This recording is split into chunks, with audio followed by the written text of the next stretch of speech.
혈청 단백질은 알부민의 상대적으로 알부민이 쭉 올라가는 것만 없다 그러면은 할 수만 없다 그러면은 알부민보다 글로불린 분액에서 증가할 가능성이 이제 총 단백질이 글로불린이 더 올라갈 수 있다라는 얘기죠. 근데 낮은 경우가 있을 거 아니에요. 특히 이하로 떨어지는 경우는 가장 문제가 저위산증이에요. 우리나라에서는 그 많은 경우가 위산 과다라고 해가지고 불과 그 20년 전만 봐도되고요. 모든 TV 광고가 위산 과다 광고로 잡기 위해서 여러분들 잘 아실 거예요. 짠탁이니 뭐 여기 산이 너무 많다 뭐 이런 것으로 해가지고 그 다음에 델포스니 뭐 이런 것들 이게 제산제 뭐 이런 것들이 수없이 많이 나와 있을 겁니다.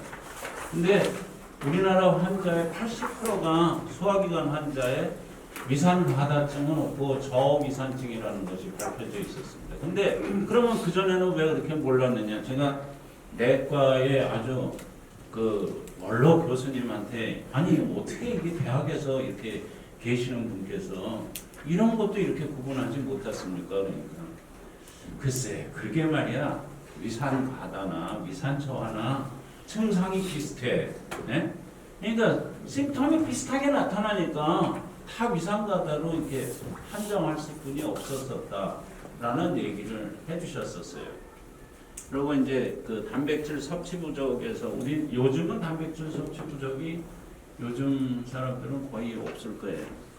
그 다음에 이제 그 낮게 나타나는 것이 소화기능 장애라든지 간기능 장애가 있을 경우에 낮게 나타나는 것으로 되어 있습니다.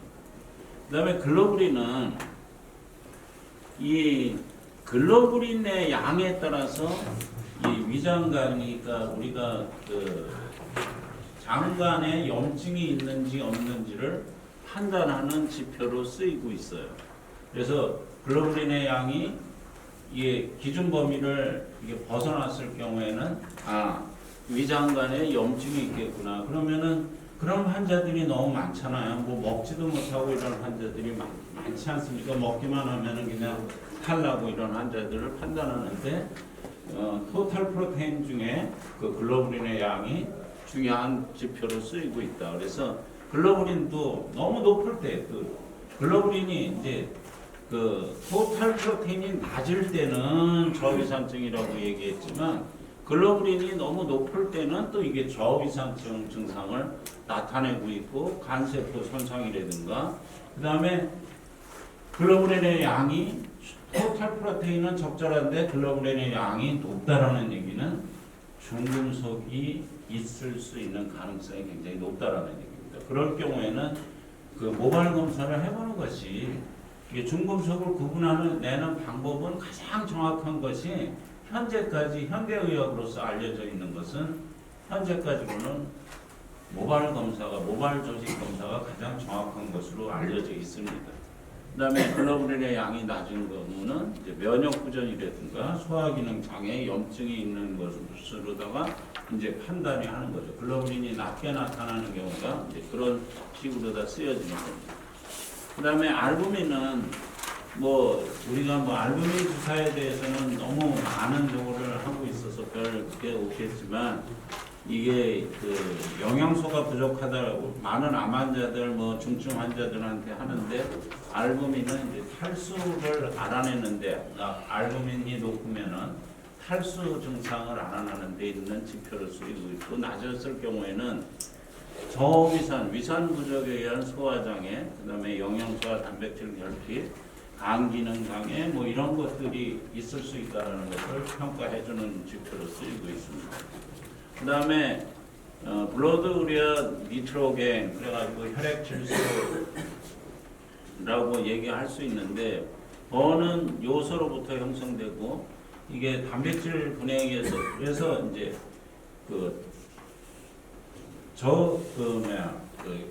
용혈 증상이 나타나거나 그러면은 이게 번이 이게 왔다 갔다 이제 거리는 경우가 나타납니다. 그래서 요소의 양과 단백질 12 섭취량에 따라서 틀려지는 것으로 나타나고 있습니다. 그래서 신장 기능을 위해서 측정하기 위해서 쓰는 검사는 되어 있고요. 이것보다 더 정확한 지표는 이제 그 크레아티닌 지표를 더 쓰고는 있습니다. 그다음에 이제 소화기능 척도로도 굉장히 유용한 지표로 쓰이고 있는 부분입니다. 그래서 원이 높을 경우에 심장 질환이 있다든지 탈수가 있다든지 저위산증, 그다음에 이제 디스바이오시스, 그러니까 장내 이제 그 세균의 불균형 이런 것들을 알아보는 게 이제 번이 높은 경우가 있는 거고, 번이 낮을 경우에는 단백질 섭취 부족, 흡수 불량, 췌장 기능 저하 뭐 이런 것들이 나타나고 있는 것으로 쓰여질 수 있는 부분들입니다. 그 다음에 이제 호상구, 에오시노필은 이게 장내 그 기생충 때문에 고생하는 환자들이 있는데 이 호상구를 보면은 알 수 있습니다. 그래서 그 호상구 박테리아는 효과적이지는 않지만 기생충에 저항하고 있는 것으로 쓰여지고 있는 부분입니다. 그 다음에 그 혈액항 및 CBC 분석을 이용해서 평가될 수 있는 위장관계의 기능적 문제에서 첫 번째가 이제 저위상증 부분을 알아내고, 그다음에 이제 위에 염증이 있는 부분, 디스바이오시스, 뭐 기생충 이런 것들을 이제 보는 부분으로보다 쓰여지게 되는 것들입니다. 그래서 저위산증, 위산이 부족한 부분이죠. 그래서 이제 요즘 들어서 제가 선생님들한테 물어봤어요. 저위산증 환자한테는 어떤 약물을 처방을 해 주시나요? 이렇게 물어봤더니 베타인 HCL만을 쓴다라고 얘기를 해 주시더라고요. 염산 베타인 제제죠. 근데 지금 연산 베타인 제제 처방이 나가면은 쉽게 구할 수 있나요?